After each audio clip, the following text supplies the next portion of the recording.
بسم اللہ الرحمن الرحیم۔ السلام علیکم۔ امید ہے آپ سب خیریت سے ہوں گے۔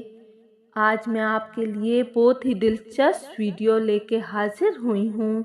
اس ویڈیو کا موضوع ہے حضرت محمد صلی اللہ علیہ وآلہ وسلم کی حور سے ملاقات۔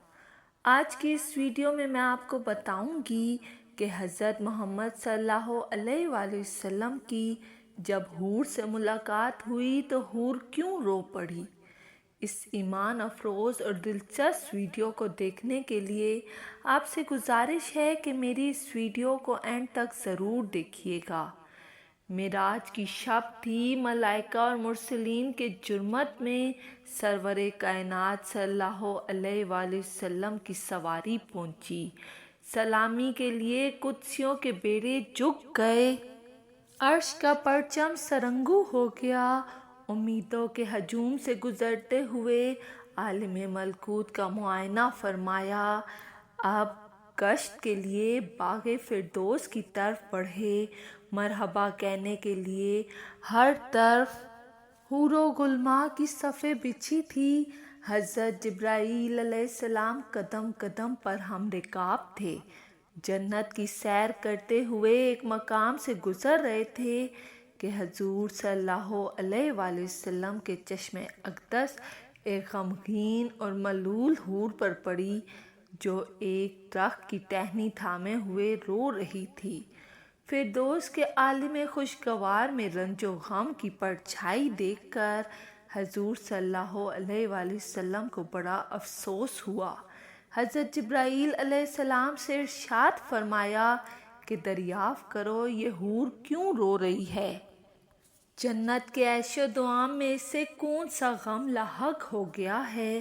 حضرت جبرائیل علیہ السلام نے اس کے قریب پہنچ کر کہا، کیا تجھے معلوم نہیں کہ سلطان کونین نے جنت میں قدم فرمایا ہے؟ جواب دیا کہ معلوم ہے، جبھی تو غمگین فریادیوں کی طرح اپنا حال بنا رکھا ہے کہ ان کی نگاہ رحمت میرے اوپر پڑے اور وہ میرا حال دریافت کر لیں۔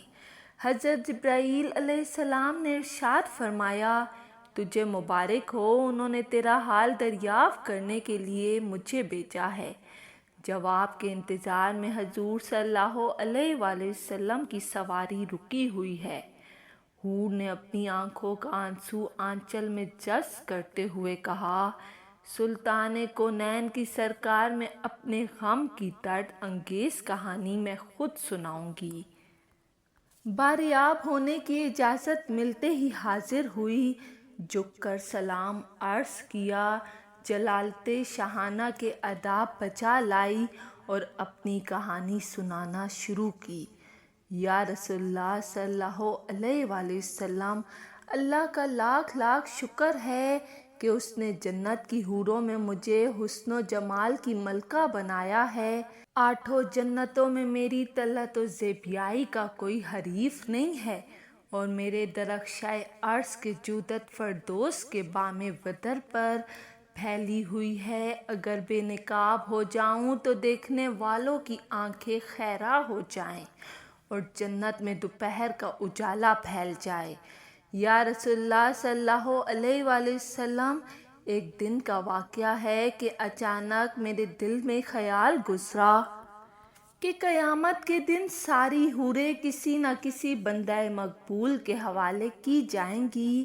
علم الہی میں میرا بھی کوئی جوڑا ضرور مقرر ہوگا جس کی رفاقت میں مجھے دائمی زندگی گزارنی ہے۔ یہ خیال آگے بڑھتے بڑھتے ایک آرزو کی صورت میں تبدیل ہو گیا، یہاں تک کہ جنت کے ایک خوشگوار سحر کے وقت میں نے اللہ رب العزت کی بارگاہ میں یہ التجا پیش کی، اللہ العالمین، تیری نعمت و احسان کے آگے میری پیشانی ہمیشہ خم رہے گی کہ تو نے مجھے حسن کی بے مثال خلقتوں سے سرفراز کیا ہے۔ یا رب العالمین، مدت سے ایک آرزو سینے میں مچل رہی ہے کہ عرصہ قیامت میں اپنے جس بندہ مقرب کے حوالے تو مجھے کرے گا، ذرا اس کی ایک جھلک مجھے بھی دکھلا دے، کم از کم یہ تو دیکھ لوں کہ میرا جوڑا کیسا ہے۔ رحمتوں کا دریا جوش پر تھا۔ میری یہ التجا قبول ہو گئی اور حکم ہوا کہ سامنے جو آئینہ رکھا ہے اسے ایک نظر دیکھ لے، اس پر تیرے جوڑے کی جھلک نظر آئے گی۔ یا رسول اللہ صلی اللہ علیہ وآلہ وسلم، میں ارمان و شوق میں ڈوبی ہوئی آئینے کی طرف بڑھی۔ میرے قدم خوشی سے زمین پر نہیں پڑ رہے تھے کہ آج عالم جاوید کے محبوب ترین ساتھی کو دیکھنے جا رہی تھی۔ میری آنکھوں کے پیمانے سے جلووں کی شراب ٹپک رہی تھی۔ جھومتی مچلتی میں آئینے کے سامنے پہنچی۔ جو ہی نگاہ اٹھائی دل پر ایک بجلی گری اور آرزوؤں کا سارا خرمن جل گیا۔ اس وقت سے آج تک ارمانوں کی خاکستر سے دھواں اٹھ رہا ہے۔ دل کو کسی کروٹ چین نہیں ہے۔ ہمیشہ اس غم میں سلگتی رہتی ہوں کہ ایک بد شکل سیاہ فام اور وحشتناک چہرے کے ساتھ میرا کیوں کر نباہ ہو سکے گا، جبکہ اس کے تصور سے طبیعت کو دہشت ہونے لگتی ہے۔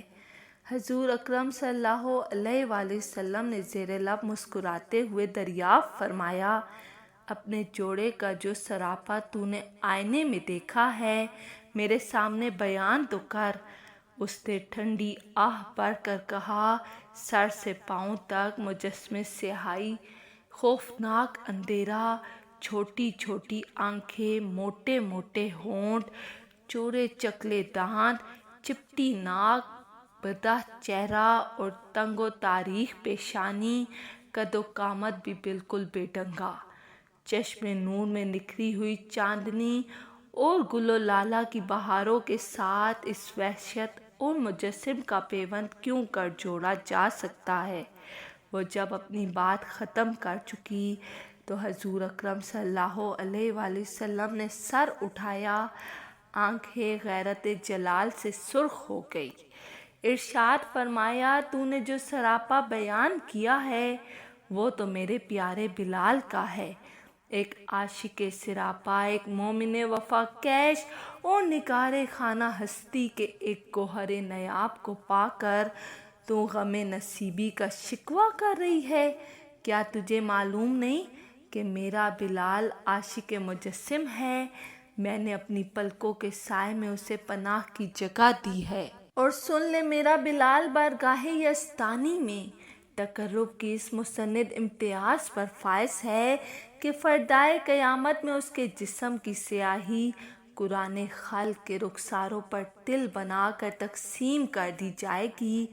آتش کدہ عشق میں وہ نکھرا ہوا سونا جس نے محبت کی شفقتگی میں دونوں جہاں سے منہ پھیر لیا، وہ حسن مجرد کا تماشائی ہے۔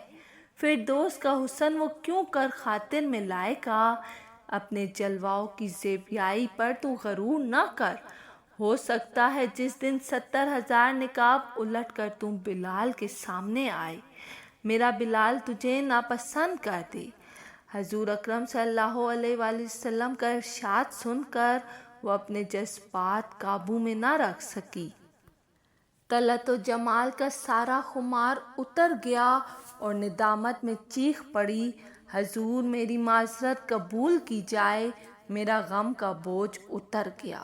وہی سیاہ فام بلال مجھے پسند ہے۔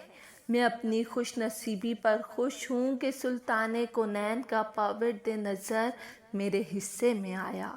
قیامت کے دن اسی سراپا کے ساتھ بلال کو اپنی آنکھوں میں بٹھانا چاہتی ہوں۔ اس کی معذرت قبول فرمائی گئی اور حضور اکرم صلی اللہ علیہ وآلہ وسلم دعائیں دیتے ہوئے آگے بڑھ گئے۔